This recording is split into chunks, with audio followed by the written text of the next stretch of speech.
आचार्य बाळशास्त्री जांभेकर यांच्या जयंती दिवशी जगभरातले सर्व मराठी पत्रकार दर्पण दिन साजरा करतात। आज आपल्या परळीतील या दर्पण दिन कार्यक्रमाच्या प्रमुख उपस्थित आदरणीय टी.पी. मुंडे सर, आदरणीय डॉक्टर वीर धारुरकर सर, परळी नगरीच्या नवनिर्वाचित नगराध्यक्ष पद्मश्री बाजीराव धर्माधिकारी, आदरणीय ज्येष्ठ पत्रकार शंकरप्पा मोगरकर, माजी नगराध्यक्ष दीपक देशमुख, भैया धर्माधिकारी श्रीकांत पाथरकर, पोलीस निरीक्षक धनंजयजी डोने, मिलिंद गाडगे, पुरस्कार विजेते मोहनलाल बियानी स्मृती पुरस्कार धनंजयजी अडाव, प्रकाश नवाडे स्मृती पुरस्कार ओम प्रकाशजी बुरांडे, एम.पी. कनके स्मृती पुरस्कार आत्मलिंगजी शेटे, भास्करराव जोशी स्मृती पुरस्कार प्राध्यापक लक्ष्मणरावजी वाकडे सर, कैलाश शर्मा स्मृती पुरस्कार प्राध्यापक प्रवीण फुटके, प्रशांत जोशी स्मृती पुरस्कार धनंजयजी अरबुने। आज पत्रकार संघाचे अध्यक्ष ज्यांनी प्रास्ताविक केलं रानबाजी गायकवाड, आणि या पत्रकार संघाचे सर्व सन्माननीय सदस्य, इथं उपस्थित सर्व सन्माननीय पत्रकार बंधूंनो आणि भगिनींनो, आज दर्पण दिन 6 जानेवारीला आपण बाळशास्त्रींच्या जयंतीच्या निमित्तानं हा दर्पण दिन साजरा करतो। प्रास्ताविक करत असताना आमचे मित्र रानबाजींनी काही वस्तुस्थिती इथं मांडली, पण त्याच्या पलीकडं आजचा एक असा दिवस असा असतो, 365 दिवसापैकी 364 दिवस हे पत्रकारांचे असतात, आणि दर्पण दिन आमच्यासारखा सामाजिक आणि राजकारणात काम करण्यासाठी करणाऱ्या व्यक्तीचा असतो। कारण तुम्ही आम्हाला बोलवता, 364 दिवस तुम्ही आम्हाला बोलवत नाहीत, पण जे काही ठोकायचंय ते ठोकून काढता। एक दिवस आम्हाला बोलता येतं, आणि तोही दर्पण दिन। आम्ही काही पत्रकारांच्या समोर किंवा पत्रकारांपेक्षा हुशार आहोत असं नाही। माझा म्हणण्याचा उद्देश एवढाच आहे की 364 दिवस तुम्ही आम्हाला आरसा दाखवता, आणि 6 तारखेला बाळशास्त्रीच्या जयंतीच्या निमित्तानं दर्पण दिनाच्या दिवशी आम्ही तुम्हाला आरसा दाखवतो। याच्या पलीकडे दुसरं काही मला म्हणायचं नाही।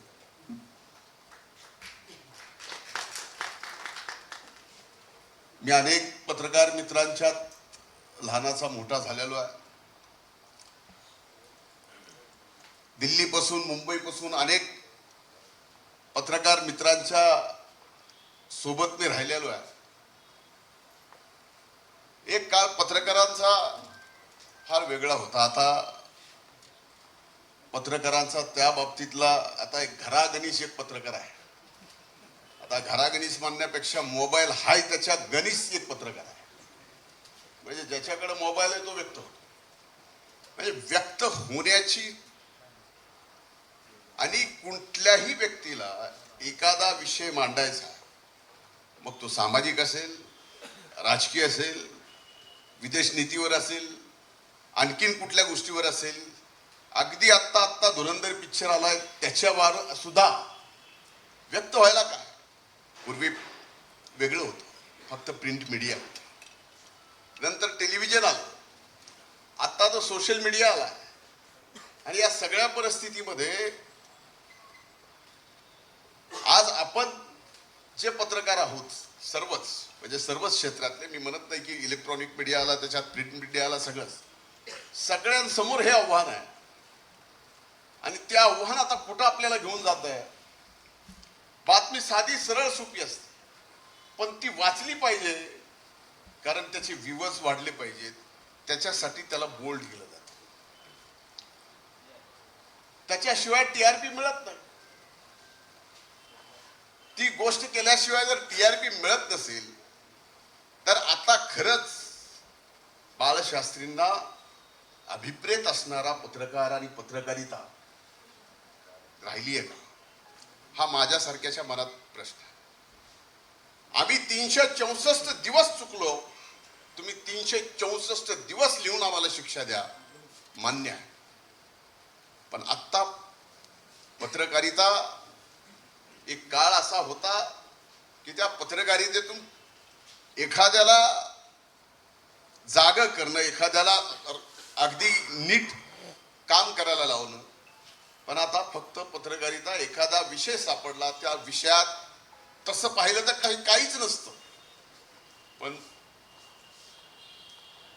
बोल्ड एकदम बातमी आणि त्या बातमीवर लगेच खाली विबस. त्या सगळ्या गोष्टी आपण बघितल्या. म्हणजे फार चांगलं उदाहरण दिलं रानबाजींनी की एका बातमीमध्ये 3 विषय, 3 मुद्दे घेतले. मग ते मुद्दे बस स्टँडचे असतील, ते मुद्दा मेरू पर्वताचा असेल, असे मुद्दे एकत्र घेणं आणि लिहिणं. आता ज्याचा त्याचा भाग आहे की त्याला आता तिन्ही विषय एकातच घ्यायचे असतील तर त्यांनी घेतले. पण मी आपल्याला नक्कीच सांगतो की आपल्या सर्वांच्या समोर फार मोठे आव्हान आहेत. म्हणजे प्रिंट मीडिया असो, इलेक्ट्रॉनिक मीडिया असो. इलेक्ट्रॉनिक मीडियाला तर फार मोठे आव्हान आहेत. मला माहिती आहे इलेक्ट्रॉनिक मीडियाची एकूणच आर्थिक परिस्थिती सगळ्या चॅनलची कशी चाललेली आहे, मराठी चॅनल्सची. त्यामुळं त्यांना काय लागतं, काय पाहिजे असतं, कशा न्यूज, कसं एखाद्याचं मीडिया ट्रायल, हे सगळं मी भोगलं. म्हणजे चांगलंही भोगलंय पत्रकारांनी केलेलं, आणि दोष नसताना आपल्याला भोगावं पण लागलं. त्याच्या बाबतीत माझं काही दुमत नाही. पण आव्हान हे आहे की घराघरामध्ये पत्रकार तयार झालेला आहे. घराघरामध्ये पत्रकार नुसता तयार न झाला, आता तर पॉडकास्ट चालू झाला. आता पॉडकास्ट हे तर फार पुढे आहे. युट्यूबचे अनेक न्यूज चॅनल चालू झाले. त्याला रजिस्ट्रेशन करायचंय, कुणाला विचारायचं नाही, काय नाही. बातमीत काय लिहिलंय, तुम्हाला मर्यादा. पत्रकारिता म्हणजे एक असा विषय आहे की पत्रकारितेमध्ये 2 जणांच्या बाबतीमध्ये यांनी याला असं असं सांगितलं, त्याची बातमी होऊ शकते. पण यांनी याला असं सांगितल्याचं मी ऐकलं आणि त्याची बातमी मात्र होत नाही. पण आता तेही राहिलं नाही. आणि कुणी लिहिलंय, कुणाच्या बाबतीत लिहिलंय ते समजू शकतो. कुणी लिहिलंय आणि शेवट कुठं होईल बातमीचा, याचा मेळ लागणं कठीण आहे. त्यामुळं माझ्या दृष्टीनं आज पत्रकारितेच्या बाबतीमध्ये, पहिला पत्रकारितेमध्ये विचारधारा असायची. आज त्या पत्रकारितेमध्ये विचारधारा आहे काही जणांमध्ये, नक्कीच मान्य करतो. पण बहुसंख्य जणांमध्ये विचारधारा आज राहिलेली नाही. पत्रकारिता ही फक्त टीआरपी साठी, व्ह्यूअर्स साठी. आज खरं सांगा की प्रिंट मीडिया मधले आपले वर्तमानपत्र किती जातात, किती जणांच्या घरी जातात, हे विचार करण्याची गोष्ट आहे. म्हणून मला आज काही जास्त बोलायचं नाही. पण आपल्या समोरची आव्हानं मी तुम्हाला सांगितली आहेत. ही आव्हानं पेलत असताना आपल्याला सुद्धा वेगवेगळ्या पद्धतीनं फार मोठं चांगलं काम करावं लागेल. कारण शेवटी आपण या लोकशाहीचा 4था स्तंभ आहे. आणि लोकशाहीच्या 4थ्या स्तंभाचं फार मोठं योगदान जगातल्या सगळ्यात मोठ्या आपल्या या देशाच्या लोकशाहीमध्ये राहिलेलं आहे. आणि भविष्यात सुद्धा ते आपल्या सर्वांच्या वतीनं ते योगदान राहावं, हीच मी आपल्या सर्वांच्या समोर विनंती करतो. आज जयंतीच्या निमित्तानं बाळशास्त्रीजींच्या विचारांना नतमस्तक होतो, थांबतो. मला आणखीन काही कार्यक्रम असल्यामुळं आपल्या सर्वांची क्षमा मागून मी इथून जातोय. परवानगी मिळाली, अंदाजी मिळाली अशी समजून मी जरा काही कार्यक्रमाला जायचं आहे, म्हणून मी क्षमा मागतो. नाही सरांच्या हाताला अन्न आहे, सर धारूरकर सर आहे सगळे काय त्याची वेगळी बातमी व्हायची म्हणून टाळायला लागली. नाही एक मिनिट, अण्णा देतील, अण्णा देतं धारूरकर साहेब, मी देण्याचा विषय नाही. आणखीन तेवढा लहान आहे, पत्रकारांना पुरस्कार देणे इतपात मोठं नाही आणखीन झालो मी, म्हणून आपल्या सगळ्यांची क्षमा मागतो.